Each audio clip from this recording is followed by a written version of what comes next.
ओम नमो भगवते वासुदेवाय। ओम नमो भगवते वासुदेवाय। ओम नमो भगवते वासुदेवाय। आ गई। हरे कृष्ण। सभी भक्तों का स्वागत एवं अभिनंदन।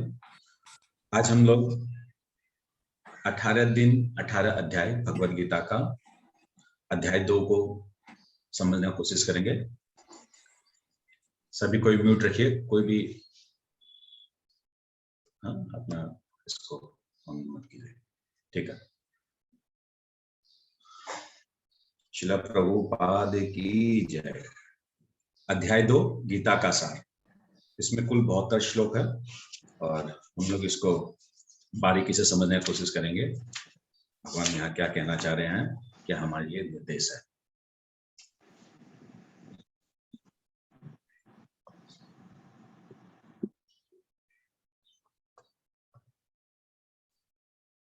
श्रीमद् भगवद गीता द्वितीय अध्याय गीता का सार। नमो ओम विष्णुपादाय कृष्णाय श्रीमते भक्ति वेदांत स्वामिनिति नामिने नमस्ते सरस्वती देवी गौरवाणी प्रचारिणे निर्विशेष शून्यवादी पाश्चात्य देशतारिणे। जय श्री कृष्ण चैतन्य प्रभु नित्यानंद श्री अद्वैत गदाधर शिवासादि गौर भक्त वृंद। हरे कृष्ण कृष्ण कृष्ण हरे हरे, हरे राम राम राम हरे हरे। दूसरे अध्याय का हम लोगों ने 72 श्लोकों हैं, उनको हमने 4 भाग में इसको विभाजित किया है।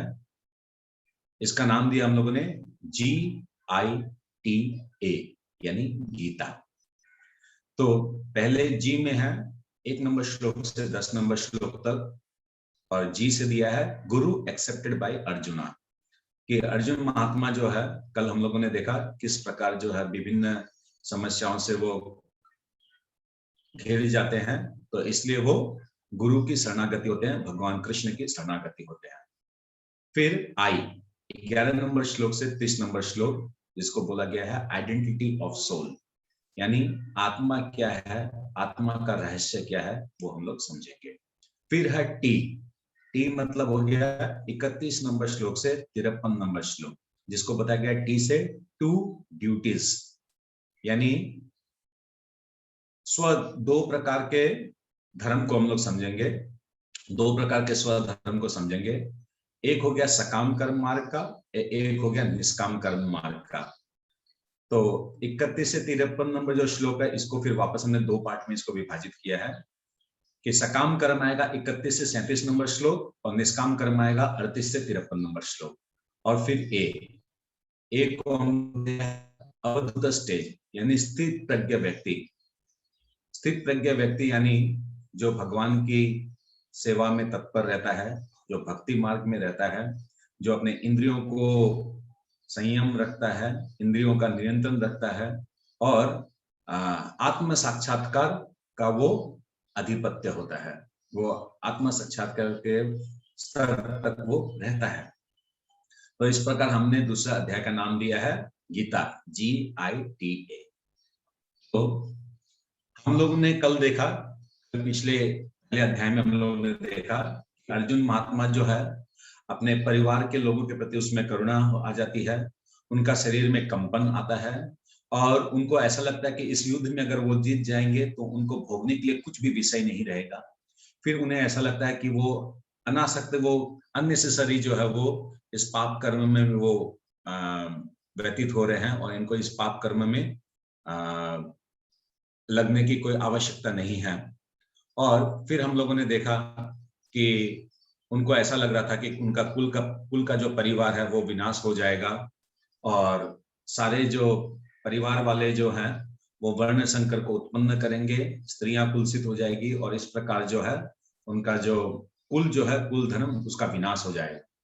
और आखिर का श्लोक में हम लोगों ने देखा कि अर्जुन महात्मा इवन ये भी एक्सेप्ट कर लेते हैं कि मैं मृत्यु को वर्ण करने के लिए तैयार हूं, मैं युद्ध नहीं करूंगा। तो इन परिस्थितियों को देखते हुए भगवान दूसरे अध्याय के 1 नंबर श्लोक से 3 नंबर श्लोक तक भगवान अर्जुन को एक प्रकार डांटते हैं, और अर्जुन को बोलते हैं कि अर्जुन, तुम्हारे जैसे अयोध्या में ये कलमस आया कैसे? तुम इस प्रकार कैसे सोच सकते हो? तुम एक तो क्षत्रिय हो और क्षत्रिय होने के नाते तुम इस प्रकार अपना अपना इस निम्न प्रकार का अपना तुम्हारा मानसिक स्थिति किस प्रकार तुम्हारे अंदर आई?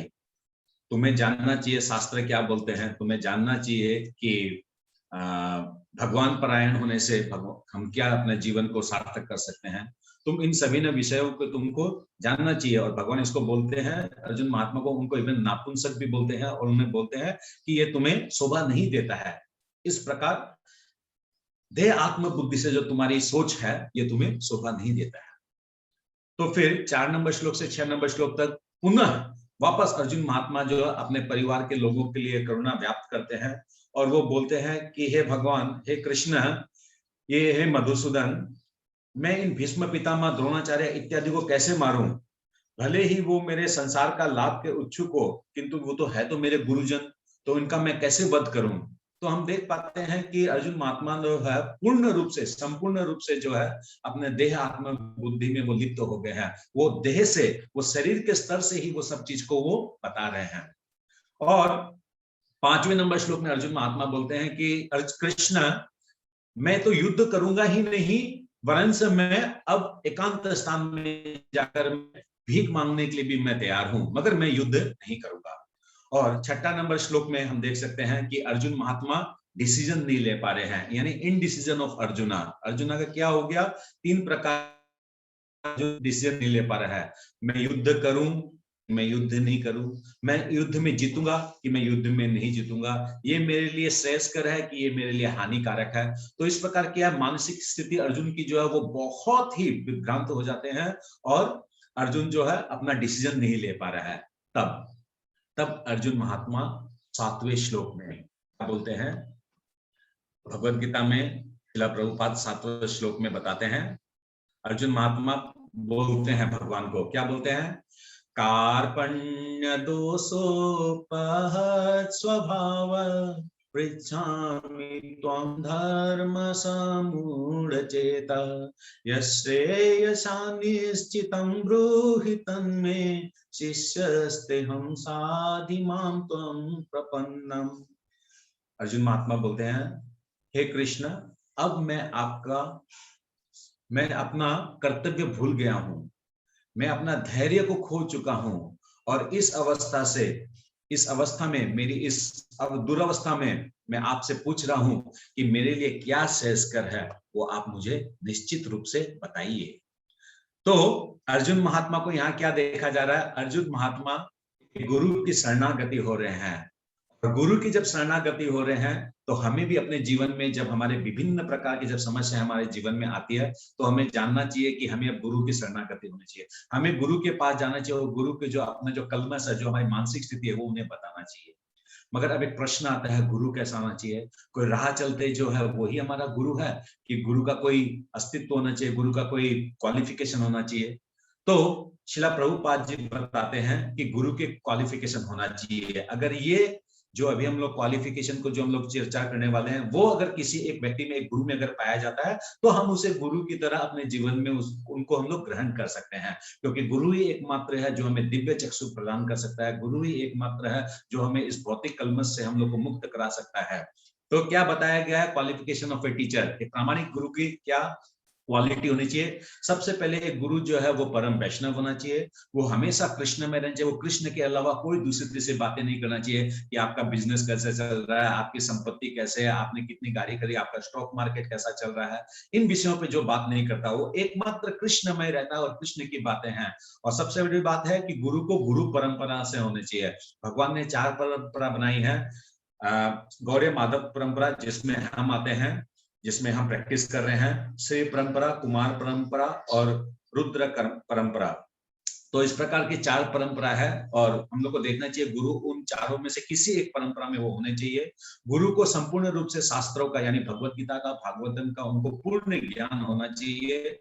फिर हमें देखना चाहिए कि गुरु जो है वो भक्ति की चरम शिखर पे होना चाहिए कि वो उनको देखे तो ऐसा महसूस हो कि कुछ पॉजिटिविटी आ रहा है। इस प्रकार का गुरु की मतलब वो होने चाहिए। और गुरु जो है वो मुक्त पुरुष होने चाहिए। गुरु जो है इस आध्यात्मिक की बातें नहीं करना चाहिए और इस आध्यात्मिक इस जड़ जगत की बातें नहीं करनी चाहिए। जो मुक्त होता है, जब जब स्वयं हमारे गुरु मुक्त होंगे तो गुरु हमें क्या करेंगे, कृपावश, अहेतु की कृपावश गुरु क्या करेंगे, हमें भगवान के पास लेके जाएंगे। हमारा जो संबंध है भगवान के साथ, वो हमारा हाथ पकड़ेंगे गुरु, और गुरु अपने हाथ पकड़ के भगवान के साथ हमारा मिलन करवाएंगे, यानी हमारे भगवान का दर्शन कराएंगे, आध्यात्मिक जगत में हमें लेके जाएंगे। वो होता है गुरु। तो गुरु क्या होता है कि गुरु जो प्रण करता है कि जब तक मेरा आखिरी शिष्य भगवान के धाम तक नहीं जाएगा, जब तक वो इस जन्म मृत्यु के चक्कर से जब तक वो मुक्त नहीं होगा, तब तक मैं जन्म लेता रहूंगा ताकि मैं आखिर का शिष्य तक भगवान के धाम तक ले जा सकूं।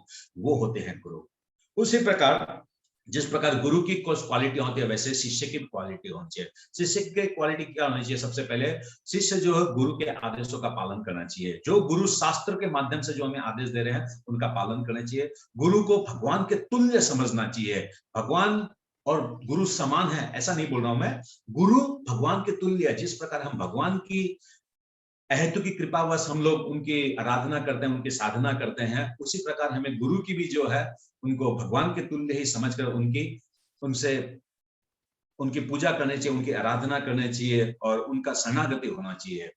फिर गुरु जो है हमें शास्त्र के माध्यम से निर्देश देंगे और जो निर्देश वो देंगे उसको हमें भरपूर पालन करना चाहिए। गुरु हमें हरे कृष्ण महामंत्र का जाप करने बोलते हैं, वो हमें निश्चित रूप से हमें करना चाहिए। बहुत सरल है, हरे कृष्ण कृष्ण कृष्ण हरे हरे, हरे राम राम राम हरे हरे।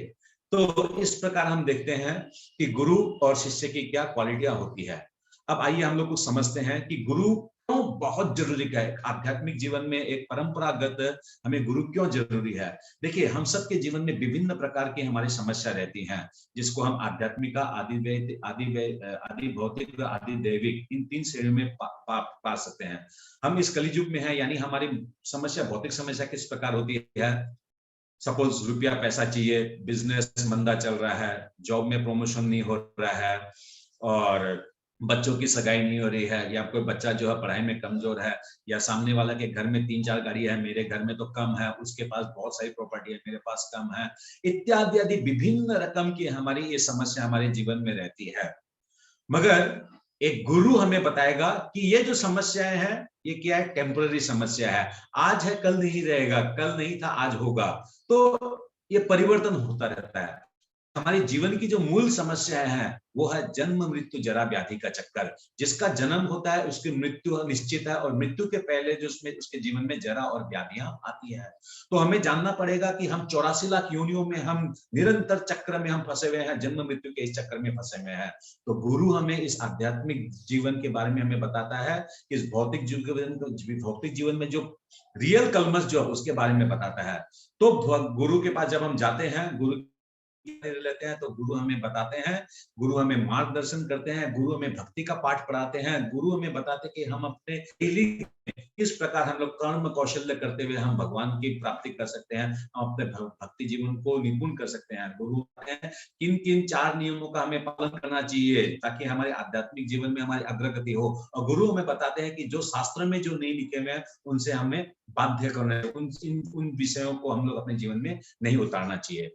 गुरु हमारा मार्गदर्शन किस प्रकार करते हैं, आप लोग जैसे देख सकते हैं कि सबसे पहले यहाँ पर दिया गया है मेटेरियलिस्टिक पीपल, यानी हम लोग सब कोई इस जगत में जब हम लोग आए थे, एक समय था जब हम लोग सब कोई क्या थे, नास्तिकवादी थे, शास्त्रों को नहीं मानते थे और अपने मनमानी ढंग से अपने जीवन को ज्ञापन करते थे। मगर जब गुरु की शरणागति आती है, भगवान की शरणागति आती है, जब भगवत गीता की शरणागति आते हैं, जब भागवतम की शरणागति आते हैं, तो हमें धीरे धीरे थोड़ा सा ज्ञान होता है। तब हम क्या करते हैं, वेदों को मानते हैं और वेदों की जो अलंकृत भाषा है उनसे हम लोग अपने आप को थोड़ा सा लिंक करके हम लोग क्या करते हैं, सकाम कर्म योग के आधार पे हम लोग अपने आप को खड़ा करते हैं। तो सकाम कर्म योग यानी हो गया कि हम लोग कुछ कामना वासना से काम करते हैं, मगर ठीक है, कोई बात नहीं है, स्टिल ठीक है, क्योंकि हम लोग इसमें 4 वर्ण 4 आश्रम, वर्णाश्रम प्रणाली के हिसाब से हम लोग जीवन का ज्ञापन करते हैं।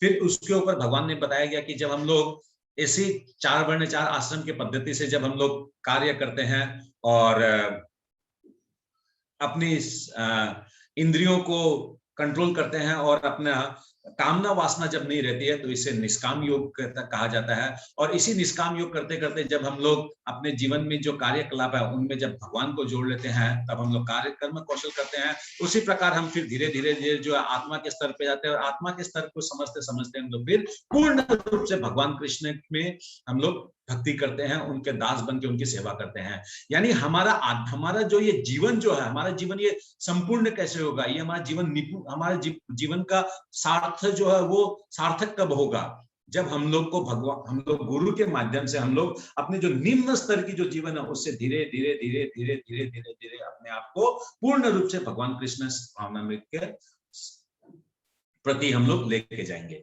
तो गुरु ही है जो हमें बताएंगे कि कृष्ण भगवान कौन है। अभी अगर हमारे मन में प्रश्न आ सकता है कि भगवान कौन है, तो अक्सर देखा गया है अगर हम लोग किसी को पूछे भगवान कौन है तो लोग बताते हैं गणेश जी भी भगवान है, शिव जी भी भगवान है, पार्वती जी भी भगवान है, दुर्गा जी भी भगवान है, विश्वकर्मा जी भी भगवान है, कृष्ण भी भगवान है, रामचंद्र जी भगवान है, विष्णु भी भगवान है, सबको भगवान बोलते हैं।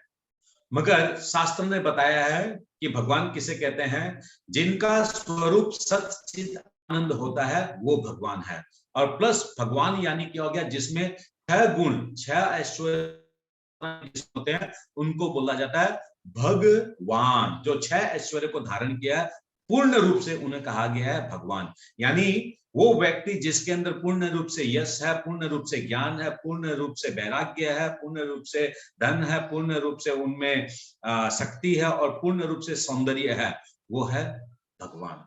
तो 100% मात्रा में जिसके अंदर ये 6 क्वालिटी पाई जाती है वो है एकमात्र हमारे परम पिता परमेश्वर परम दयालु भगवान श्री कृष्ण। इसलिए कृष्ण ही एकमात्र भगवान है और बाकी जो है विष्णु राम ये सब कृष्ण के स्वरूप है। और बाकी जितने की है गणेश जी, पार्वती जी, शिव जी, विश्वकर्मा जी इत्यादि जितने भी है, ये हनुमान जी, ये सब आते हैं देवी देवताओं की श्रेणी में। तो एक गुरु ही है जो हमें सबसे पहले हमें ये समझाएगा भगवान कौन है, देवी देवता कौन है। और भगवान जब हमारे दिमाग के अंदर जब क्लियर कंसेप्शन हो जाएगा कि भगवान कौन है, तब हमारा क्या होगा, मार्गदर्शन, हम क्लियरिटी हमारा रहेगा, तब हमारा जो गंतव्य स्थान है उसमें हम प्रॉपर तरीका से पहुंच सकेंगे।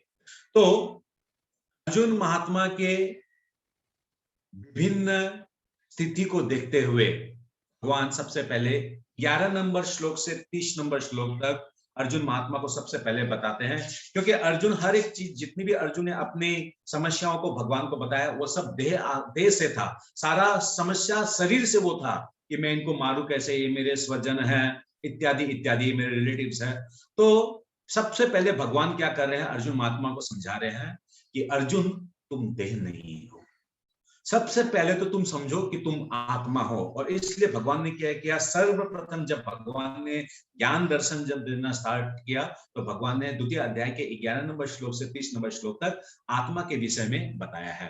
तो आइए हम लोग इस डायग्राम के माध्यम से समझते हैं। पहले सर्वप्रथम हम लोग जो दाहिने साइड में जो डायग्राम है उसमें देखिए, हमारा ये जो शरीर है जिसमें जैसे आप लोग देख पा रहे हैं मेरा शरीर, ये शरीर को बोलता है स्थूल शरीर।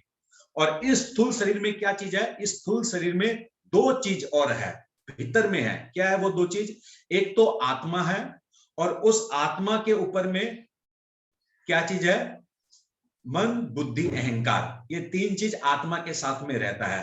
तो एक तो हो गया आत्मा, जो हमारे हृदय जो है, हृदय में रहता है आत्मा।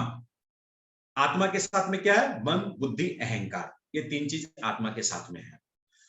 और आत्मा के साथ साथ में क्या है, आत्मा के ही पास में है परमात्मा। यानी हमारे इस स्थूल शरीर में, इस भौतिक शरीर में, ये भौतिक शरीर जो है जो इससे बना हुआ है, जल अग्नि वायु आकाश पृथ्वी, इससे हमारा ये शरीर बना हुआ है। और इस शरीर के अंदर में ही हमारा आत्मा और परमात्मा है। तो हमें सबसे पहले जानना पड़ेगा कि हम ये शरीर नहीं है, क्योंकि अगर मेरी मृत्यु होती है तो मेरे को वापस एक नया शरीर मिलेगा, फिर एक शरीर मिलेगा, फिर एक शरीर मिलेगा, फिर एक शरीर मिलेगा, कभी कुत्ता का, कभी हिरण का, कभी बाघ का, कभी शेर का, कभी वृक्ष का, कभी मछली का, कभी क्रैब का, इस प्रकार विभिन्न शरीर मिलता रहेगा। यानी शरीर में परिवर्तन हो रहा है, मगर ये जो आत्मा है और आत्मा के साथ जो मन, बुद्धि, अहंकार और परमात्मा जो है, ये एक पैकेज के हिसाब से जैसे जैसे शरीर मिलता रहता है, वैसे वैसे इस शरीर में, अलग अलग शरीर में वो प्रवेश करता रहता है।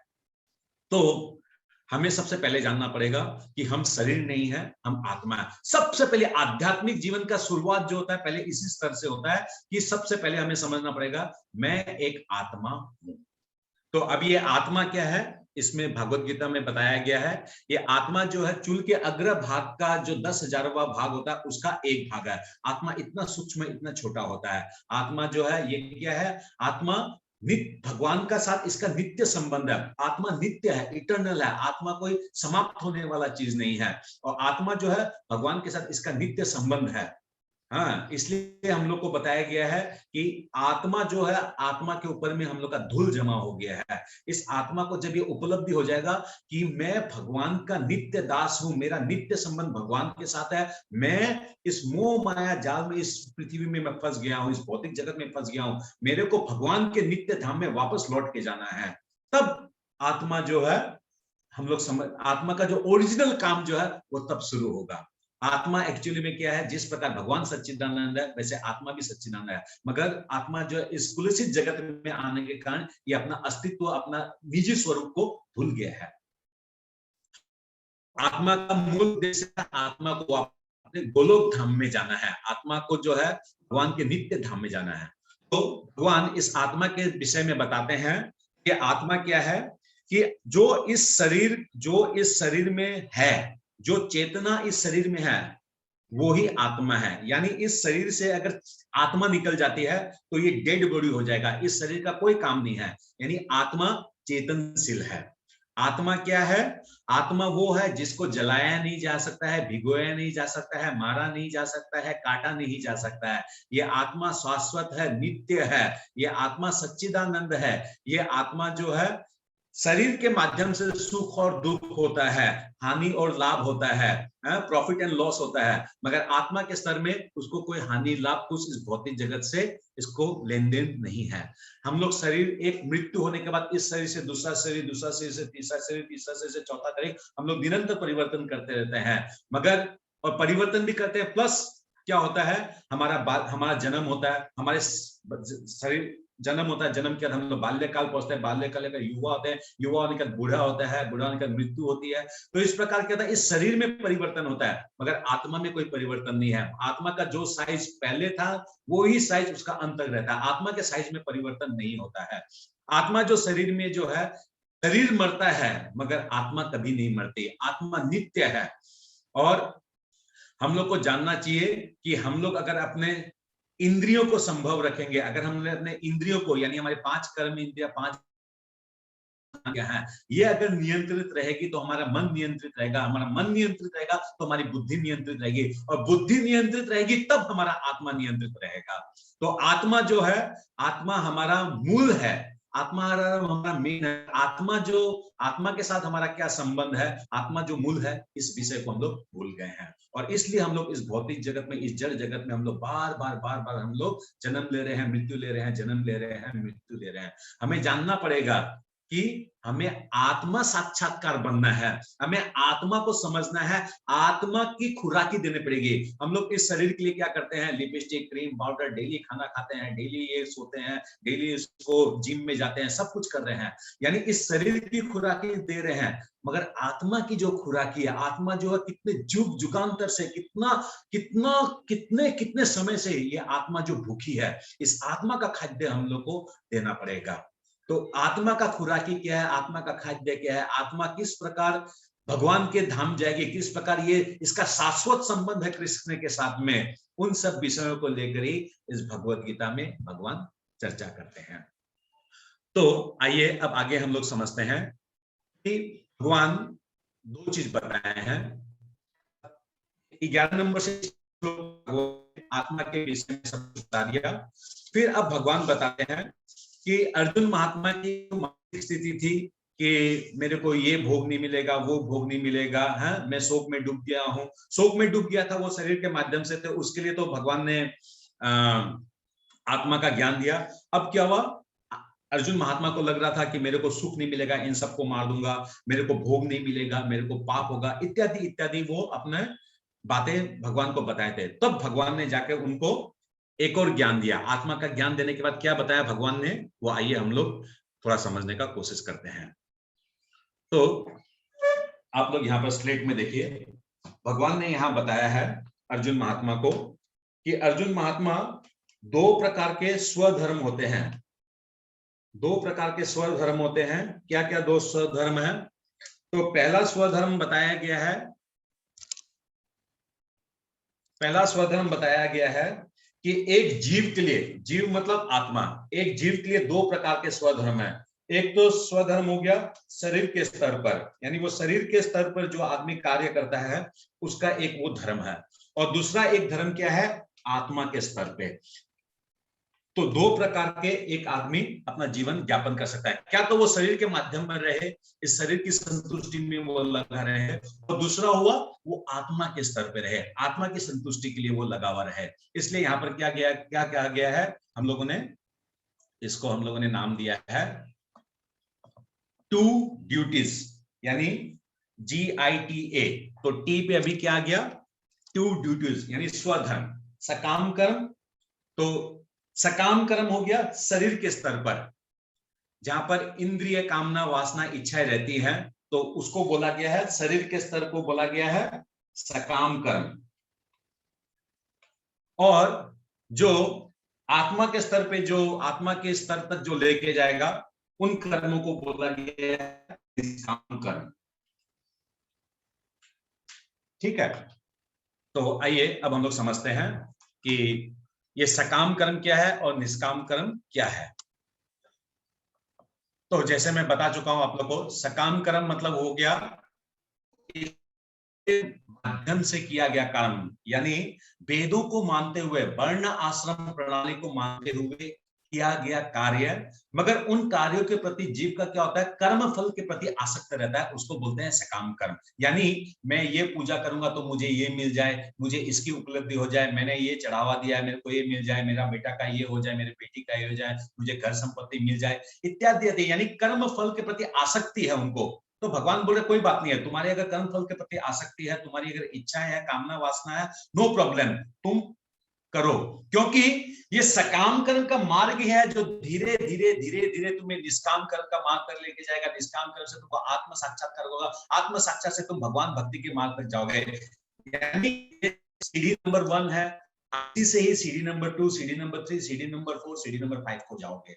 मगर सकाम कर्म के लिए भगवान क्या बोल रहे हैं, तुम सकाम कर्म को करो, मगर इस कर्म को तुम अपने मन माने ढंग से मत करो, तुम इसको वर्ण आश्रम प्रणाली के हिसाब से करो। यानी भगवान ने 4 वर्ण और 4 आश्रम बनाए हैं, उस 4 वर्ण और 4 आश्रम प्रणाली के हिसाब से करो। तो 4 वर्ण क्या है, ब्राह्मण, वैश्य, शूद्र, ये हो गए 4 आश्रम भगवान ने क्या बनाया है, ब्रह्मचारी, गृहस्थ, वामप्रस्थ, सन्यासी।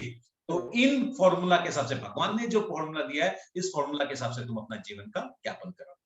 तो आइए अब आगे हम लोग समझते हैं। 31 नंबर श्लोक से 37 नंबर श्लोक को बताया गया है सकाम कर्म योग। तो यहाँ पर भगवान क्या बोल रहे हैं कि अर्जुन महात्मा की क्या था, अर्जुन महात्मा की असुविधा क्या थी कि वो देह आत्म बुद्धि में डूब गया था। वो अपने सब चीज को जो है देह से समझ रहा था, अपने स्वजनों को, अपने परिवारजनों को, मेरे गुरुजन हैं, इनको मैं कैसे मारूं। तो इसके लिए भगवान ने 11 नंबर श्लोक तक अर्जुन महात्मा को बता दिया कि तुम शरीर के माध्यम से मत समझो, तुम आत्मा के माध्यम से समझने का कोशिश करो। फिर अर्जुन महात्मा का दूसरा प्रॉब्लम क्या था कि मैं इस युद्ध करने के मेरे को खुशी नहीं मिलेगी, मेरे को इंद्रिय तृप्ति नहीं होगी।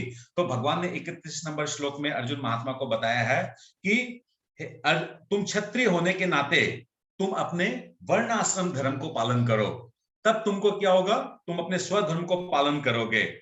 वर्ण आश्रम धर्म मतलब क्या हो गया, अर्जुन महात्मा जन्म से क्या थे, क्षत्रिय थे। तो क्षत्रिय होने के नाते उनका कर्तव्य क्या है, अपने राज्य के जो प्रजा है उनको डिफेंस करना, उन लोगों की सेवा करना। तो भगवान यहाँ पर क्या बोलता है कि तुमको सुख मिलेगा, तुम एक काम करो, अपने वर्णाश्रम धर्म के हिसाब से तुम युद्ध करो। तुम कौरवों के पक्षों को मारो, तुम वर्ण आश्रम प्रणाली के हिसाब से तुम मारो, तुमको सुख मिलेगा, नो प्रॉब्लम। फिर अर्जुन महात्मा का क्या प्रॉब्लम था, अगर सब कोई मर जाएंगे तो मेरे को कुछ भोग नहीं होगा, मेरे को कुछ फल नहीं मिलेगा, मेरे को कुछ प्राप्ति होगी। तो भगवान 32 नंबर श्लोक में बताते हैं, कैसे मूर्ख की तरह बात कर रहे हो, तुम क्षत्रिय हो, वर्णाश्रम धर्म प्रणाली के हिसाब से तुम अगर युद्ध करोगे, अगर तुम मृत्यु को प्राप्त करोगे तो तुमको स्वर्ग लोक की प्राप्ति होगी, डोंट वरी, तुमको स्वर्ग लोक मिलेगा। और अगर तुम जीत गए तो तुमको पूरा ये भुवन मिलेगा, पूरा भुवन के तुम राजा बनोगे। तो दोनों ही साइड से अगर देखा जाए तो तुम्हारी तो सोच करने का कोई विषय ही नहीं है, तुमको दोनों साइड में भोग का विषय है, तुम दोनों में ही तुमको भोग मिलेंगे।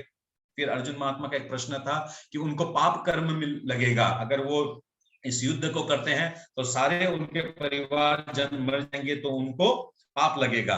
तो भगवान बोलते हैं कि पाप लगेगा और तुम अपना यश को भी खोगे, तुम तो सिर्फ पाप की बात कर रहे हो, और मैं कहता हूं, भगवान बोल रहे हैं कि तुमको पाप भी लगेगा और तुम अपना यश भी खोगे। कब लगेगा तुमको पाप? तुम वर्णाश्रम धर्म प्रणाली को नहीं मानते हो, अगर तुम युद्ध नहीं करोगे, क्योंकि वर्णाश्रम प्रणाली के हिसाब से तुम एक क्षत्रिय हो, तुम जन्म से क्षत्रिय हो, यानी तुम्हारा काम है युद्ध करना, शत्रुओं को मारना। मगर तुम सोच रहे हो कि मैं शत्रुओं को नहीं मारूंगा, पाप लगेगा। तुम युद्ध नहीं करने से तुमको पाप लगेगा, तब तुमको स्वर्ग लोक की नहीं, तुमको नरक लोक की प्राप्ति होगी। और इसके अलावा क्या होगा, तुम युद्ध से जो भाग जाना चाहते हो, तब क्या होगा, तुम्हारा अपयश होगा, सारे जो जितने राजा महाराजा है वो सब तुम्हारा हंसी मजाक उड़ाएंगे। तो तुम अपना स्वधर्म को पालन करो। तुम शरीर के स्तर से चाहते हो, कामना वासना शरीर के स्तर से करो, नो प्रॉब्लम, मगर उसको वर्ण आश्रम प्रणाली के हिसाब से करो। भगवान ने नियम दिया है। भगवान ने चौथे अध्याय का 13 नंबर श्लोक में 23 नंबर श्लोक है, ऐसे कुछ है, भगवान ने बताया है, चतुर्वर्ण मया सिस्टम गुण कर्म विभाग से। भगवान कह रहे हैं कि मैंने ही 4 वर्ण 4 आश्रम बनाया है, जिसको मैंने गुण और कर्म के हिसाब से उनको विभाजित किया है। तो यू फॉलो माय गाइडलाइंस, तुम अपना ब्रेन मत लगाओ। फिर हम लोग देखते हैं कि अर्जुन महात्मा निर्णय ले पा रहे थे कि वो युद्ध करें कि वो युद्ध नहीं करें। तो 37 नंबर श्लोक में भगवान अर्जुन महात्मा को बताते हैं कि हे कुंती पुत्र, तुम यदि युद्ध में मारे जाओगे तो स्वर्ग प्राप्त करोगे, और यदि तुम जीत जाओगे तो पृथ्वी का साम्राज्य भोग करोगे। अतः तुम क्या करो, दृढ़ संकल्प के साथ युद्ध करो। यानी भगवान बोल रहे हैं कि तुम युद्ध करना है कि नहीं करना है, तुम जो सोच रहे हो, तुम जो इनडिसीजन जो हो रखे हो, यू मेक अ डिसीजन, क्योंकि मैं तुमको बोल रहा हूं, कृष्ण बोल रहे हैं, भगवान बोल रहे हैं, मैं बोल रहा हूं। जब भगवान को डिसीजन दे रहे हैं और उसका अगर हम लोग पालन नहीं करते हैं, तब हमें पाप लगता है, तब हम अधम योनियों में जाते हैं। भगवान जब अर्जुन महात्मा को बोल रहे हैं कि तुम युद्ध करो, दैट मीन्स अर्जुन महात्मा को युद्ध करना चाहिए। He should follow the rules and regulations given by Lord. तो इस प्रकार हम लोगों ने देखा 31 नंबर श्लोक से 37 नंबर श्लोक तक, ये शरीर के स्तर पर, सकाम कर्म के स्तर पर, कामना वासना के स्तर पर भगवान ने अर्जुन महात्मा को बताया है। कुल मिला के भगवान ने ये समझाया है, तुम्हारा अगर मानसिक इच्छा है, तुम्हारा कुछ मन का इच्छा है, डोंट वरी, तुम वर्णाश्रम प्रणाली के हिसाब से तुम अपना कर्म करते जाओ। धीरे धीरे ये भगवान ने वर्णाश्रम प्रणाली क्यों बनाई है, ताकि हम धीरे धीरे धीरे धीरे धीरे धीरे धीरे धीरे धीरे धीरे एलिवेटेड होते हैं, हम लोग धीरे धीरे भगवान के नित्य सेवा में हम लोग लग सकते हैं, हम लोग कृष्ण फुल्ली कृष्ण कॉन्शियसनेस के लेवल में हम लोग जा सकते हैं। तो जैसे मैंने आप लोगों को बताया कि सकाम कर्म हम लोग ने 31 से 37 नंबर श्लोक तक देखा। अब हम लोग निष्काम कर्म के बारे में समझेंगे। निष्काम कर्म यानी 32 नंबर श्लोक से 53 नंबर श्लोक तक। तो यहाँ भगवान क्या बता रहे हैं कि तो हम लोग समझते हैं निष्काम कर्म मतलब क्या हो गया। निष्काम कर्म मतलब क्या हो गया, जो व्यक्ति सकाम कर्म में कर रहा था, जो वेदों के माध्यम से, वर्णाश्रम प्रणाली के माध्यम से अपने कार्य को कर रहा था, यहाँ पर भी वो वैसे ही कार्य कर रहा है, वेदों के हिसाब से, वर्णाश्रम प्रणाली के हिसाब से काम कर रहा है। यहाँ पर भी वो क्या कर रहा है, अपने बच्चों का पालन पोषण कर रहा है, अपने गृहस्थ आश्रम में है, रुपया पैसा कमाता है, बिजनेस करता है, जॉब करता है, सब कुछ वैसे ही कर रहा है जिस प्रकार सकाम कर्म वाला व्यक्ति करता है। मगर यहाँ पर एक ही डिफरेंस है, सकाम कर्म वाला व्यक्ति को क्या था, कामना वासना थी कि मैं ऐसे कर रहा हूं तो मेरे को ये मिल जाए, वो मिल जाए, विभिन्न प्रकार के यज्ञ या फिर तपस्या या हवन या जाप, वो जो कुछ भी कर रहा था उसके पीछे उसकी एक तो रीजन थी कि मेरे को कुछ मिल जाए, कुछ प्राप्ति हो जाए। मगर निष्काम कामना वासना नहीं है, इसकी कोई इच्छा नहीं है कि मेरे को ये मिल जाए, वो मिल जाए, अगेंस्ट हमको कुछ मिल जाए, ऐसी इसकी इच्छा नहीं है। इसलिए भगवान ने क्या कहा है कि निष्काम कर्म से ऊपर है काम कर्म से ऊपर है निष्काम, यानी सकाम कर्म अगर तुम कर रहे हो, धीरे धीरे तुम चेष्टा करो, तुम प्रैक्टिस करो निष्काम कर्म करने की। तो अभी निष्काम कर्म क्या है ये हम लोग समझने की कोशिश करेंगे। एक सेकंड।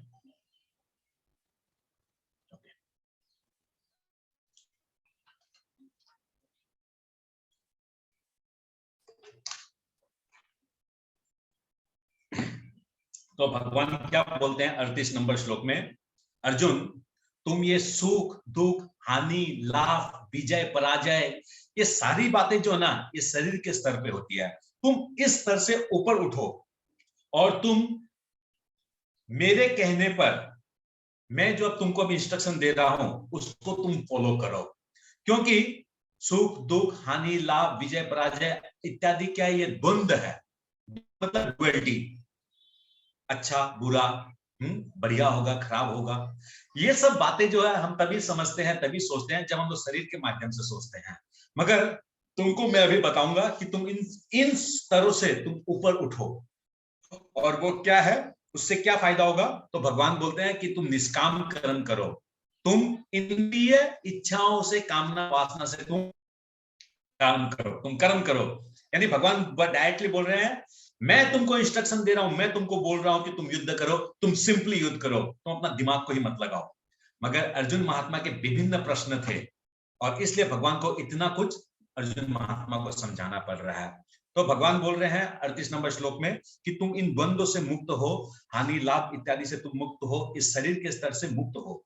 क्या होगा उससे, तो 39 नंबर श्लोक में बोलते हैं कि तुम अगर इस प्रकार से तुम अगर कर्म करोगे, इस प्रकार से तुम अध्ययन करोगे, तो कौन सा अध्ययन, सांख्य योग, यानी तुम मैंने जो तुमको आत्मा के विषय में जो बताया उन सब चीजों को समझते हुए तुम अपने अगर कर्म करोगे तो तुम कर्म बंधनों से मुक्त होगे। क्योंकि आत्मा के स्तर पे जब तुम कार्य करोगे तो तुम्हारा कार्य होगा आध्यात्मिक वाले कार्य, और तुम शरीर के स्तर से अगर कार्य करोगे तो वो होगा भौतिक कार्य। तो भौतिक कार्यों के चक्कर में मत पड़ो, तुम आध्यात्मिक कार्यों के चक्कर में करो। तो इससे क्या होगा, तुम्हें कर्म बंधन नहीं होगा। क्योंकि हम जब शरीर के माध्यम से कार्य करते हैं तो हमारी क्या होता है, इंद्रिय तृप्ति रहती है, कामना वासना रहती है, और कामना वासना के लिए क्या करते हैं हम लोग, छोड़ देते हैं, कुछ नियमों का पालन नहीं करते हैं, तो क्या होता है, हमें कर्म बंधन होता है। और कर्म बंधन होने से क्या होता है, हम लोग इस जड़ जगत में जो जन्म मृत्यु का जो चक्कर है इसमें हम लोग फंस जाते हैं। तो इससे मुक्त होने के लिए, इस जन्म मृत्यु के चक्कर से मुक्त होने के लिए भगवान यहाँ पर क्या बोल रहे हैं, तुम सांख्य योग का पालन करो। यानी जो तुमको मैं 11 नंबर श्लोक से 30 नंबर श्लोक तक जो आत्मा का जो तुमको ज्ञान दिया, तुम उसके माध्यम से अपना कर्म करो। इससे क्या होगा, तुम कर्म बंधन में नहीं फंसोगे। फिर 40 नंबर श्लोक में भगवान बोलते हैं, बहुत सुंदर बात भगवान बोलते हैं कि इस पद्धति में तुम अगर मेरे लिए, यानी तुम कृष्ण भावनामृत हो गए, यानी तुम भक्ति के मार्ग में तुम अगर अवलंब हो गए, तुम भक्ति के मार्ग में तुम कार्य करोगे, तो हे अर्जुन क्या होगा, सपोज तुम इस शरीर में 2%, 4%, 5% तो तुम भक्ति कर पाए हो, कोई प्रॉब्लम नहीं है। नेक्स्ट अगर तुमको शरीर मिला तो तुमको 5% से तुमको स्टार्ट करना पड़ेगा। ऐसा नहीं है कि तुमने 5% में भक्ति की, अब ये भक्ति विनाश हो गया, तुमको वापस जीरो से स्टार्ट करना पड़ेगा। नहीं नहीं नहीं, तुम जहां तक भक्ति किए हो, इसलिए बोला जाता है, शास्त्रों में बताया गया है, हमारे आध्यात्मिक गुरु लोग बताते हैं, हम लोग को जिस दिन मालूम चलता है उस दिन से हम लोग को भक्ति जीवन स्टार्ट कर देना चाहिए, ताकि भक्ति जीवन का जितना परसेंटेज हम लोग कर पाए वो हम लोग का फिक्स डिपॉजिट की तरह रह जाता है। जब ये आत्मा मन बुद्धि अहंकार के साथ जब नेक्स्ट बॉडी में जब जाता है तो वो जो फिक्स डिपॉजिट, वो जो भक्ति हमने की थी वो हमारी डिपॉजिट रह जाती है। जैसे हम लोग भागवतम में दे सकते हैं, गजेंद्र का मोक्ष की कथा में हम लोग दे सकते हैं, नारद मुनि जो है पिछले जन्म में शूद्र पुत्र थे, फिर वो ब्रह्मा पुत्र बन जाते हैं। तो हम लोग देख सकते हैं कि जिसने जहां तक भक्ति की है वो नेक्स्ट बॉडी में उसका ट्रांसफर होता है। इसलिए बोला गया है, क्या बोला गया, विद्यते स्वल्पम से धर्म से त्राय तो महत्व भयात, यानी तुमको भय करने का जरूरत नहीं है, तुम्हारी जो है वो भक्ति तुम्हारी डिपॉजिट हिसाब से रहेगी। तो ये है निष्काम कर्म, कितना सुंदर मार्ग है निष्काम कर्म का। फिर 31 नंबर श्लोक में भगवान बोलते हैं, व्यवसाय आत्मिका बुद्धि एक कुरु नंदन बहुशाखा अनंतास्य बुद्धि व्यवसायी नाम। तुम अपने माइंड को, तुम अपनी बुद्धि को स्थिर करो, तुम भक्ति मार्ग में इस बुद्धि को स्थिर करो। अनन्य विभिन्न शाखाओं में मत जाओ, यानी विभिन्न देवी देवताओं के चक्कर में तुम मत जाओ, क्योंकि तुम देवी देवताओं के चक्कर में तुम जाओगे तो तुम क्या करोगे, उनसे मांगना चालू कर दोगे, मेरे को एक बेटा मिल जाए, 4 लड्डू चढ़ाऊंगा, आपको 11 रुपए चढ़ा दूंगा, 101 रुपए चढ़ा दूंगा, आपको स्वामनी कर दूंगा, मैं ब्राह्मण को जिमा दूंगा, ये कर दूंगा, वो कर दूंगा।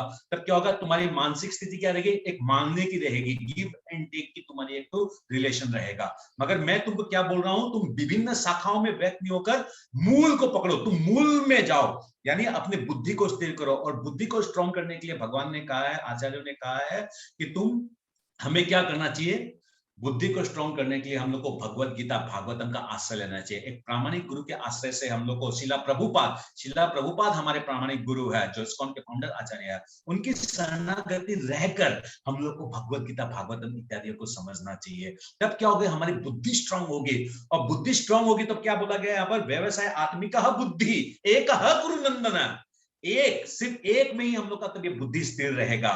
तब क्या होगा, बुद्धि जब स्थिर रहेगा, भगवान के प्रति जब शरणागति रहेगा, तो हमारा मन ऑटोमेटिक, मन में जो चंचलता है वो चंचलता भी बंद हो जाएगी, क्योंकि बुद्धि का आहार दिया हम लोगों ने भगवत गीता भागवतम, मन का आहार देंगे भगवान का हरि नाम, हरे कृष्णा कृष्ण कृष्ण हरे हरे, हरे राम राम राम हरे हरे, हरे कृष्ण कृष्ण कृष्ण हरे हरे, हरे राम राम राम हरे हरे। इस प्रकार जब हम इस झोली माला से जब भगवान का जाप करेंगे तो हमारे मन जो है, मन में भी जो मैला जमा है वो ठीक हो जाएगा। तो बुद्धि और मन जब ठीक हो गया, एक लाइन में स्ट्रांग हो गया, तो ऑटोमेटिक हमारी जो इंद्रियां हैं, आंख नाक कान जीभ, ये भी सब संतुलित हो जाएगी। तो इसलिए भगवान यहाँ क्या बोला गया 40 नंबर और 41 नंबर श्लोक से, हम लोग को भक्ति मार्ग में आगे बढ़ना है। ये हम लोग को क्या देता, बल देता है, शक्ति देता है। तो इन सब विषयों को बारे में भगवान जब समझा दिया अर्जुन महात्मा को, तो भगवान अब थोड़ा और सरल भाषा में समझा रहे हैं कि अर्जुन को मैं सिंपल भाषा में समझाता हूं कि सकाम कर्म और निष्काम कर्म में डिफरेंस क्या है, तब तुमको समझने में और आसान होगा। तो भगवान 42 नंबर श्लोक से 48 नंबर श्लोक में अर्जुन महात्मा को बताते हैं कि ये सकाम कर्म जो लोग करते हैं वो वेदों के कर्म कांड विभाग से प्रभावित होते हैं। यानी वेदों को अगर हम लोग डिविजन करें तो 2 पार्ट में डिवीजन कर सकते हैं। वेदों का 92% जो है वो है कर्मकांड विषय में। कर्मकांड विषय में ये हवन, ये तपस्या, ये जाप, ये अगर आप लोग करेंगे तो ये फायदा मिलेगा, इस देवी देवता को प्रसन्न करेंगे तो ये मिलेगा, ऐसा करेंगे तो ये उपलब्धि होगी, बेटा मिलेगा, बेटी मिलेगी, धन संपत्ति मिलेगा, घर मिलेगा, आपका बिजनेस अच्छा होगा, जॉब अच्छा होगा, प्रमोशन अच्छा होगा। इन विभिन्न बातों को जो है वेदों में 92% में है, और वेद के जो एंड में जो 8% है उसमें बताया गया है कि किस प्रकार हम लोग भगवान को उपलब्धि कर सकते हैं। इसलिए हम लोग को वेदांत को जानना है। वेद का जो अंत है वो है भगवान की प्राप्ति, वेद का अंत है, वेद का मर्म जो है वो है भगवान को जानना। इसलिए हम लोग को वेदों के जो कर्म कांड विभाग जो है उसमें नहीं पढ़ना है, क्योंकि सकाम कर्मी व्यक्ति जो है, सकाम कर्मी व्यक्ति का प्रॉब्लम क्या है, ये वेदों का कर्म कांड विभाग में ही अपने आप को फंसा लेता है। फिर सकाम कर्मी व्यक्ति जो है वो इंद्रिय तृप्ति में मशगूल रहता है, वो स्वर्ग की प्राप्ति के लिए सोचता है, वो कर्म बंधन में फंस जाता है, वो इंद्रिय भोग के प्रति वो मोहग्रस्त रहता है, वो 3 गुणों से बंधा हुआ रहता है, और वो वेदांत सूत्र जो है, वेदांत का जो अंत है उसको वो समझ नहीं पाता है। मगर वही एक निष्काम कर्म योगी अगर होता है, वो निष्काम कर्म योगी क्या होता है, वो भगवान को समझता है, वो जानता है कि मेरे को कर्म बंधन में नहीं फंसना है, मेरे को इस मोह माया जाल में नहीं फंसना है, मेरे को इस जन्म मृत्यु के चक्कर में नहीं फंसना है, मैं जो भी कर्म करता हूं वो सब कुछ मेरे को भगवान को अर्पण करना है। तो सब कुछ जो करता हूं वो भगवान को कैसे अर्पण करना है, तो इसके लिए भगवान अर्जुन महात्मा को उसका डायरेक्शन देते हैं। क्या डायरेक्शन देते हैं, तो 39 नंबर श्लोक से भगवान 53 नंबर श्लोक में अर्जुन महात्मा को बताते हैं कि मेरे पास एक फॉर्मूला है। क्या फॉर्मूला है, उसको बोला गया है कर्म कौशल। इस कर्म कौशल से अगर तुम करोगे तो तुम बहुत अच्छी तरीके से तुम भक्ति कर पाओगे। तो क्या बताया गया, यहाँ पर एक डायग्राम बनाया गया, इस डायग्राम को आप लोग देख सकते हैं कि एक व्यक्ति सबसे पहले नास्तिक व्यक्ति रहता है, वो धीरे धीरे किसी भक्त संत महात्मा या कहीं हरे कृष्ण या ऐसे गीता क्लास सुनकर वो धीरे धीरे सकाम कर्म के मार्ग में आता है। सकाम कर्म में मार्ग में आने के बाद वो धीरे धीरे निष्काम कर्म में मार्ग में आता है। जो व्यक्ति निष्काम कर्म के मार्ग में आ गया और साथ में कर्म कौशल को अगर जोड़ लिया तो उसको भक्ति जीवन में प्रवेश करने में बहुत आसानी होती है। तो ये कर्म कौशल क्या है, तो भगवान बताए हैं 49 नंबर श्लोक से 53 नंबर श्लोक तक कि जो भक्ति मार्ग के लिए कर्म फल के प्रति आसक्त नहीं होते हैं उनके लिए ये आसान मार्ग है। और जो भक्ति मार्ग के लिए कर्म फल के प्रति आसक्त नहीं होते, इसको हम लोग कैसे समझेंगे? जैसे सपोज मार्केट में कोई नया सब्जी आया, मार्केट में कोई नया फल आया, आप लोग मार्केट में गए, उन फलों और सब्जियों को देखा, आपके मन में आएगा अच्छा मैं इस फल और सब्जियों को लेके जाता हूँ, मेरे बच्चे खाएंगे और बहुत अच्छा लगेगा उनको, मेरे हस्बैंड खाएंगे, मेरे माँ पिता खाएंगे। मगर उसी सब्जी को आप खरीदते वक्त ये समझ ले ये सीजन का नया फल आया है, मैं अपने घर लेके जाती हूँ, पहले मेरे कन्हैया को भोग लगाऊंगी और उसके बाद जो है मेरे घर वाले उसको प्रसाद रूप में खाएंगे। तो क्या हुआ? किया तो आपने वही काम, मगर इसमें आपने कर्म कौशल किया। आप अपने बच्चे हैं उनका स्कूल का फीस वगैरह भरते हैं, या अपने बूढ़े माँ बाप को आप लोग संभालते हैं, या फिर आप लोग जो अपने ऑफिस के स्टाफ वगैरह को आप लोग संभालते हैं, या आप लोग किसी बच्चों को पढ़ाते हैं, इत्यादि इत्यादि कार्यों में लगे हुए हैं। उन सब में हमें क्या लगता है कि मैं अपने बच्चों को संभाल रहा हूँ, तो ये बच्चे बुढ़ापे में जो है मेरे को संभालेंगे, ये माँ बाप जो है इनको मैं अच्छा से खिलाऊं पिलाऊं क्योंकि मैं इनका बेटा हूं, ताकि ये सबको फोन करके क्या बोलेंगे, मौसी बुआ लोग को सबको क्या बोलेंगे, मेरा बेटा अच्छा है, मेरा बेटा ने ऐसे किया, मेरा बेटा का घर है, इत्यादि क्या है हम लोग की कामना वासना के साथ वो हमारे कार्य होते हैं। अब इसी कार्य को अगर हम लोग ऐसे करें कि बच्चा लोग का स्कूल का फीस देना है, मगर इसलिए फीस दे रहा है ताकि क्योंकि ये बच्चे जो है भगवान की संतान है, अगर ये भगवान की संतान है, अगर ये अच्छे पढ़ लिख लेंगे तो ये क्या करेंगे, भविष्य में अच्छी भक्ति करेंगे, ये भी कृष्ण के प्रचार करेंगे, इससे भगवान कृष्ण संतुष्ट होंगे। हो गया कर्म कौशल्य। मेरे माँ बाप है तो मेरे माँ बाप भगवत धाम को प्राप्ति करे, इसलिए मैं उनकी अच्छी तरह से परवरिश करूं, उनको इस तरह का माहौल बना के दूं कि वो भागवतम भगवत गीता सुन पाए। हो गया कर्म कौशल्य। हमारा के ऑफिस जो स्टाफ वगैरह इत्यादि जो भी हमारे यहाँ काम करते हैं, हम लोग इस टाइप की व्यवस्था करें, इस टाइप के उन लोग को हम लोग सुविधा करके दें कि उन लोग जो है आ, आ, आप लोग ऐसे डिस्टर्ब मत कीजिए, डिस्टर्ब करने से मैं ठीक नहीं रहेगा। हाँ, म्यूट, आप लोग म्यूट में रहिए। तो हम लोग इस प्रकार जो है विभिन्न कार्यों को जब कर्म फल के प्रति आसक्त नहीं होकर अगर भगवान के प्रति उनको अगर हम लोग निछावर कर भगवान के प्रति उसको अगर हम लोग जोड़ देते हैं, भगवान के साथ संयुक्त कर देते हैं, तो वो हो गया हमारा कर्म कौशल्य है। तो कर्म कौशल्य अगर हम लोग अपने जीवन में अगर अपनाएंगे, धीरे धीरे प्रैक्टिस करके अगर उसको हम लोग जोड़ेंगे, नया कपड़ा लाना है कोई बात नहीं है, नया कपड़ा लेके आएंगे हम लोग पहनेंगे, इसको भगवान देखेंगे, भगवान संतुष्ट होंगे कि हाँ मेरा भक्त जो है खुश है, मेरा भक्त अच्छी तरह से भक्ति कर रहा है। नया लैपटॉप खरीदेंगे, नया गैजेट्स खरीदेंगे, इसके लिए नहीं, नया गाड़ी खरीदेंगे इसके लिए नहीं कि अड़ोस पड़ोस वाले बोलेंगे वाह इतना अच्छा गाड़ी खरीदा है, इतना बढ़िया तुम दामी गाड़ी खरीदा है, इतना बढ़िया लैपटॉप लिया। नहीं नहीं नहीं नहीं, हमारी गाड़ी, हमारे गैजेट्स, हमारा मोबाइल, हमारा लैपटॉप, हम इसको इस्तेमाल करेंगे भगवान के प्रचार के लिए, भगवत गीता का क्लास के लिए, भागवतम का क्लास के लिए, रामायण का क्लास के लिए। इस प्रकार हमें अपनी सोच को डेवलप करनी है। अल्टीमेटली तो यूज करेंगे लैपटॉप को हम लोग अपने बिजनेस के लिए भी, बच्चों के खेलने के लिए भी, मगर जब खरीदे और इसका ओरिजिनल इस्तेमाल हम जब करेंगे तो उसको भगवान के कार्यों से करेंगे, भगवान के लिए करेंगे, तब ये हो गया कर्म कौशल्य। तो भगवान बोल रहे हैं कि तुम निष्काम कर्म के मार्ग में रहते हुए, यानी तुम जैसे तुम अपने गृहस्थ आश्रम में हो, बीवी बच्चों के साथ हो, अपने बिजनेस करते हो, ऐसा करते रहो, नो प्रॉब्लम। इसको करने के साथ साथ तुम कर्म कौशल को और अपने जीवन में जोड़ लो, तब क्या होगा, तुम भक्ति करने के लिए तुम्हारे लिए बहुत आसान होगा। तो 39 नंबर श्लोक में भगवान बताते हैं, 49 नंबर श्लोक में बताते हैं कि ये भक्ति मार्ग जो है, ये कर्म कौशल का जो मार्ग है, ये कर्म फल से विरक्त है। फिर बताया है गया है कि इस कर्म कौशल का मार्ग को अगर हम लोग करेंगे तो हमें पता चलेगा कि शास्त्रों के हिसाब से, भगवत गीता के हिसाब से शिला प्रभुपाद ने जो हम लोग को 4 नियमों का पालन करने बताया है, उसको हम लोग पालन करेंगे, तब क्या होगा, धीरे धीरे हमारी मानसिकता अच्छी होगी, और मानसिकता अच्छी होगी तो हमारे कर्म कौशल के प्रति हर वक्त कृष्ण हमारे स्मरण में रहेंगे, और कृष्ण हमारे स्मरण में रहेंगे तो हमारे जो कर्म जो है उसमें कौशलता आएगी। तो we have to practise this. फिर इस प्रकार अगर हम कर्म अगर हम लोग करते हैं तो क्या होगा, हम जन्म मृत्यु के चक्कर से मुक्त हो जाएंगे। सकाम कर्मी व्यक्ति जो था वो जन्म मृत्यु के चक्कर में था, मगर यहाँ क्या हो रहा है, हम लोग भगवान के नित्य धाम को जाएंगे। तो भगवान के नित्य धाम क्या है, गोलोक वृंदावन, भगवान का नित्य धाम है साकेत, भगवान का नित्य धाम है वैकुंठ है, वहां एक बार हम लोग चले जाएंगे तो हम लोग वापस इस पृथ्वी लोक में पुनः हमारा जन्म मृत्यु का नहीं होगा। और हम लोग वेदांतों के जो वेद के जो अलंकृत भाषाएं हैं जो हमें फंसाने का काम करता है, उससे हम लोग मुक्त हो जाएंगे। और आखिरी में क्या होगा, इस कर्म कौशल करते करते करते करते करते करते हम लोग की और एक एडवांस स्टेज आ जाएगा, क्या होगा, आत्म साक्षात्कार। हम लोग कर्म कौशल करते करते धीरे धीरे अपने साथ आत्मा के स्तर तक आएंगे, और अपना नित्य संबंध आत्मा के स्तर से फिर हम लोग काम करने लग जाएंगे। और इसलिए आगे के 54 नंबर श्लोक से भगवान क्या बताते हैं, भगवान ने क्या किया, जो पहले का जो डायग्राम था कर्म कौशल के साथ अब किसको जोड़ लिया हम लोगों ने, आत्म साक्षात्कार। यानी अब हमने एक और चीज को जोड़ लिया, आत्मा के स्तर को जोड़ लिया। अब आत्मा के स्तर से निष्काम कर्म करते हुए, कर्म कौशल करते हुए हम अपने जीवन का ज्ञापन करेंगे। चाहे हम लोग इस भौतिक जगत में हो, चाहे हम लोग इस महापाप में समस्या में हो, हम लोग अभी सारे कलमस से भरा हुआ हो, मगर कोई प्रॉब्लम नहीं है। हम लोग को अपने आप को संभालते हुए चलना है, ताकि हम लोग आत्म साक्षात्कार करते हुए, कर्म कौशल करते हुए अगर हम जीवन का ज्ञापन करेंगे तो हमारी उपलब्धि क्या होगी, शुद्ध भक्ति। और शुद्ध भक्ति के साथ हमारा क्या होगा, हमें मोक्ष की भी प्राप्ति होगी। तो ये आत्म साक्षात्कार क्या है, भगवान बताते हैं कि आत्म साक्षात्कार मतलब हो गया आत्मा में स्थित होना, आत्मा में रमण करना, आत्मा में रति रहना। मैं आत्मा हूं, मैं शरीर नहीं हूं, मैं आत्मा हूं, मैं शरीर नहीं हूं, मैं आत्मा हूं।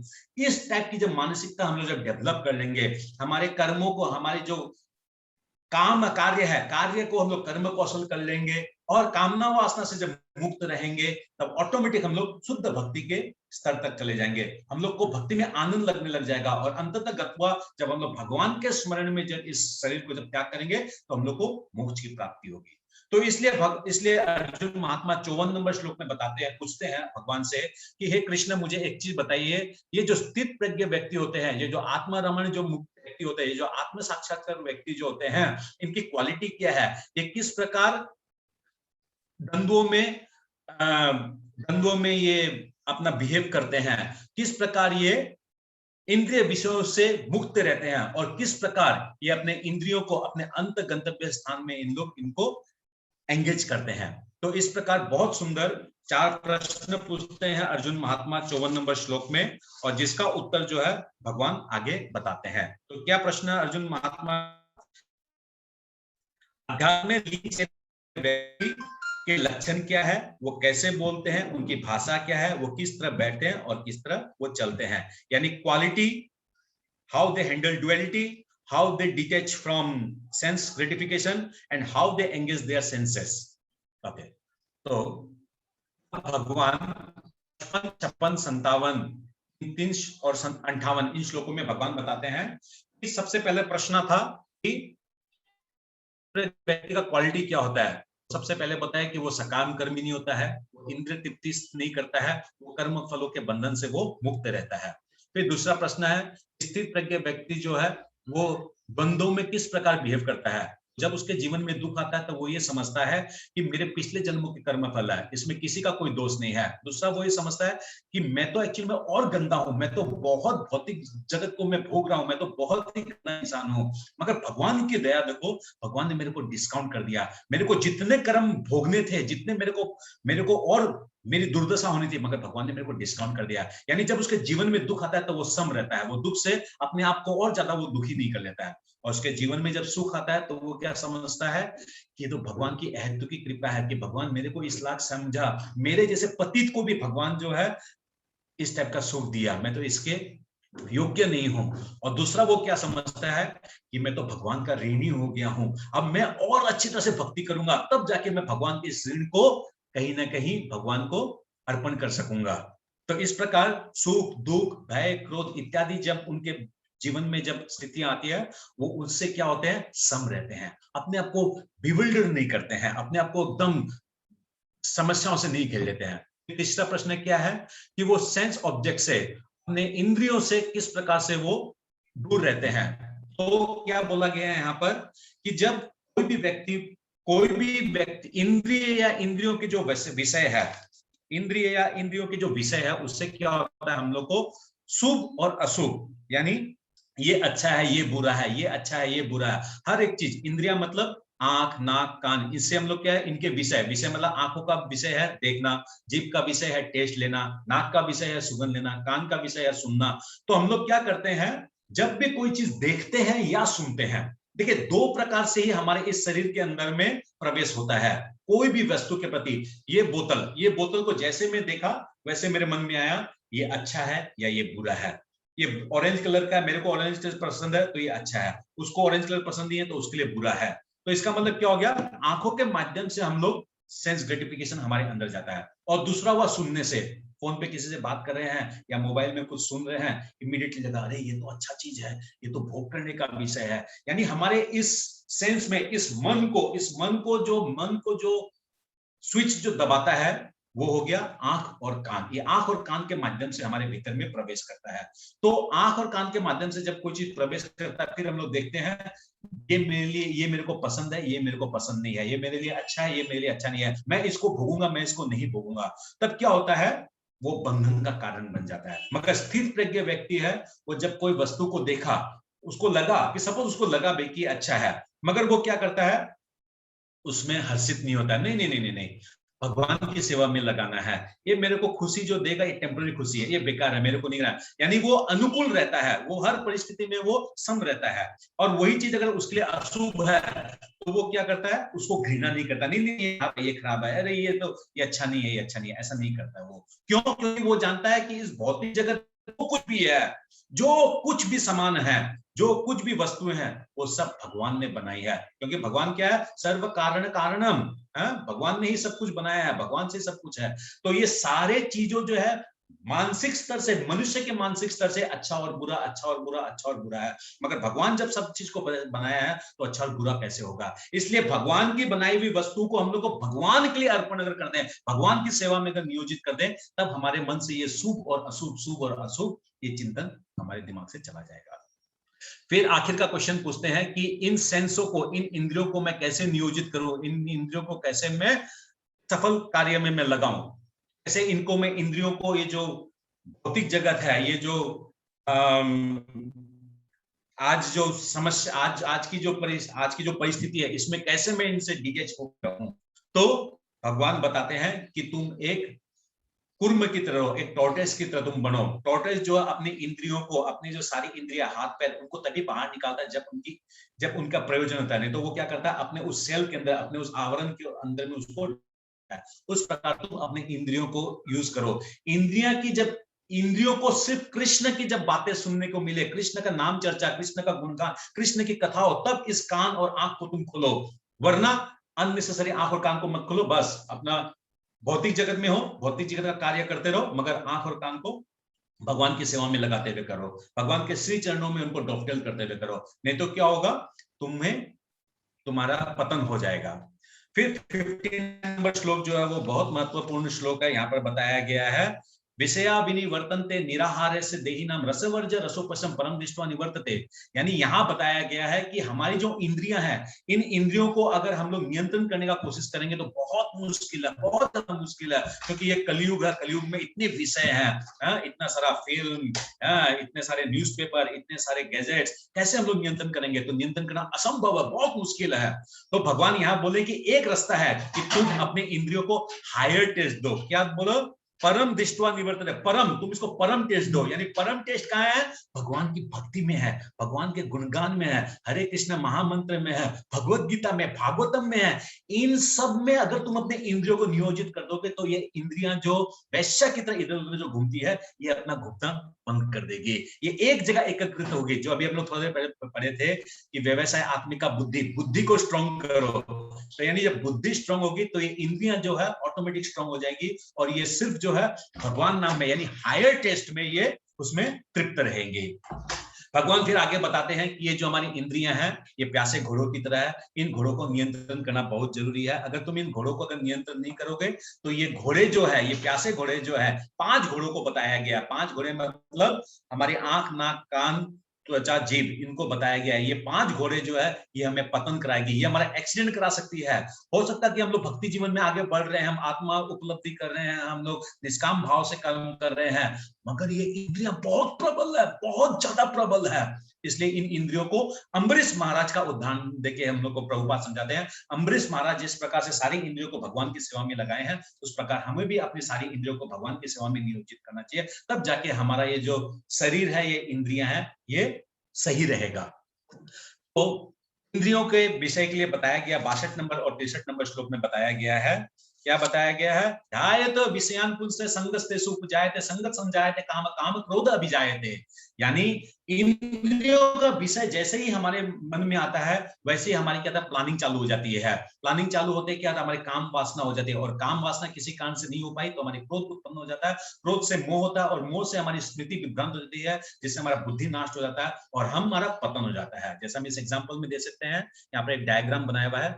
यहाँ एक आदमी का वर्षगांठ आने वाला था, विवाह का वर्षगांठ आने वाला था, तो पत्नी ने प्लानिंग किया, उन्होंने मालदीव्स का टिकट बनाया, मालदीव्स का बुकिंग सब कुछ कर लिया, मगर उसी दिन क्या हो गया, पति का कोई विशेष काम आ गया, इसलिए वो क्या किया, उस प्लानिंग को कैंसिल करना पड़ा। ट्रेनिंग कैंसिल करने के साथ साथ क्या हुआ, वो पत्नी जो है वो क्रोधित हो गई, और क्रोधित होने के वो अपने पति पे चिल्लाने उलाने लग गई, उसका बुद्धि नाश हो गया, वो भूल गई कि वो एक पत्नी है, उसका विवाह हुआ, उन्होंने अनेक पल जो है प्रेम के गुजारे हैं, एक पल नहीं हुआ कोई बात नहीं, फिर कभी हो जाएगा, मगर नहीं।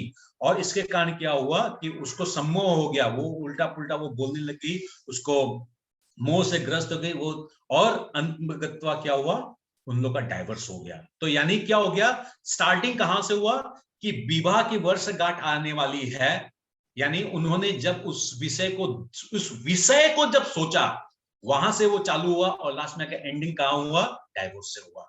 तो यानी जब विषय हमारे शरीर में जब प्रवेश करते हैं, हम लोग को खूब सावधान होना चाहिए। ये विषय जो है कृष्ण से जुड़ा हुआ है या कृष्ण से जुड़ा हुआ नहीं है। अगर कृष्ण से जुड़ा हुआ है तब हम ग्रहण करेंगे, कृष्ण से अगर जुड़ा हुआ नहीं है, भक्ति से जुड़ा हुआ नहीं है, गुरु के आदर्शों से अगर जुड़ा हुआ नहीं है, अवॉइड दिस। एंड ये अवॉइड जो है, ये धीरे धीरे धीरे धीरे क्रमश क्रमश क्रमश हमारे जीवन में आएगा। तो अभी आखिर के 64 नंबर श्लोक से 72 नंबर श्लोक में भगवान और अर्जुन महात्मा को समझाते हैं कि ये इंद्रियां जो है, इंद्रियों से मुक्त होने के लिए हम लोग को राग और द्वेष से मुक्त होना पड़ेगा। राग और द्वेष मतलब आसक्ति और विरक्ति। जैसे मैंने बोला ना अभी आपको समझाया इस बोतल का उदाहरण से, ये अच्छा है ये बुरा है, तो इनसे अगर हम छुटकारा पाएंगे तो हम ऑटोमेटिक सारे इस इंद्रियों के विषय से हम लोग छुटकारा पाएंगे। यानी भगवान कुल मिला के समझाना चाह रहे हैं कि इंद्रियां जो है सबसे ज्यादा डेंजरस है। इंद्रियां जो है ये सबसे ज्यादा हमें दमन करने वाली है, इंद्रियां जो है सबसे ज्यादा हमारा नाश करने वाली है। तो इसलिए भगवान क्या बताते हैं, यहाँ पर एक तो आप लोग को ड्राइंग दिखाया गया है, जहां पर देखिए ये 5 घोड़े हैं, उस घोड़ों को एक रस्सी के द्वारा एक आदमी पकड़ रखा है, और इस आदमी के पीछे एक पैसेंजर है, और ये सारे के सारे एक रथ में सवार है। तो इस रथ को यहां बताया गया है, ये है हमारा शरीर, ये रथ जो है ये हमारा शरीर है। ये 5 घोड़े जो है ये हमारी 5 इंद्रियां हैं, आंख नाक कान जीभ और त्वचा, ये है 5 इंद्रियां, ये 5 घोड़े। ये 5 घोड़े जो है ये हमें से प्यासे रहते हैं, और ये घोड़े ही हमारा एक्सीडेंट का कारण बनते हैं।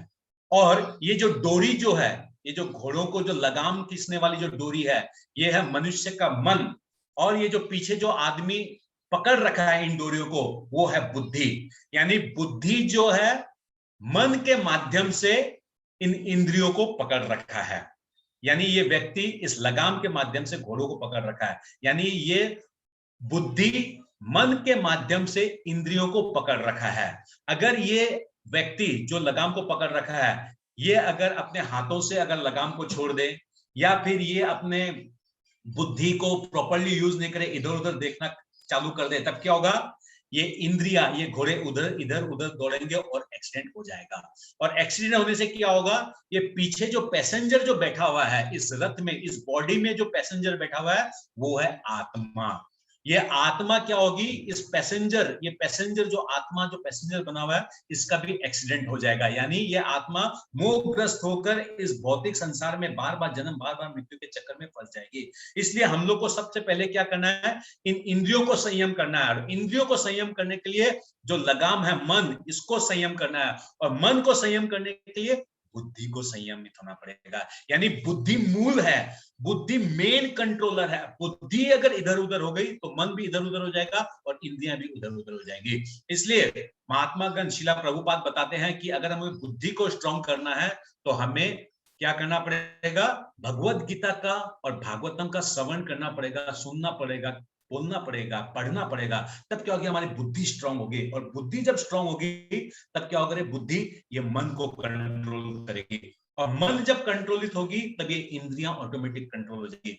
और मन को डबल डोज देने के लिए ऑलरेडी बुद्धि तो उसको कंट्रोल करेगा ही करेगा, प्लस मन को अगर हरे कृष्ण महामंत्र का हम लोग जाप करेंगे, महामंत्र का उसको जाप सुनाएंगे, तब ये जो मन जो है ये भी धीरे धीरे धीरे धीरे धीरे धीरे सफा होगा। तो क्योंकि बुद्धि और मन जब कंट्रोल में आ गई तो हमारी इंद्रियां भी कंट्रोल में आएगी, और इंद्रियां जब कंट्रोल में आएगी तो जो पैसेंजर है, जो आत्मा जो है पैसेंजर, वो अपने निर्दिष्ट स्थान को प्राप्त करेगा। यानी आत्मा जो है वो भगवान के नित्य धाम को प्राप्त करेगा।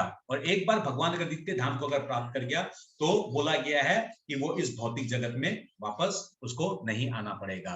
तो यहाँ भगवान जो है हमें खूब सुंदर तरीके से उपदेश दिया और भगवान हमें समझाते हैं। तो इसी 72 नंबर श्लोक के साथ में ये द्वितीय अध्याय समाप्त हुआ। कल हम लोग तृतीय अध्याय में प्रवेश करेंगे। जगत गुरु शिला प्रभुपाद की जय। ओम तत्सत। हरे कृष्णा। तो सभी भक्तों का बहुत बहुत धन्यवाद। सबको अपना कैमरा ऑन कर लीजिए, सबको अपना कैमरा ऑन कर लीजिए, मैं देख पाऊंगा आप लोग को।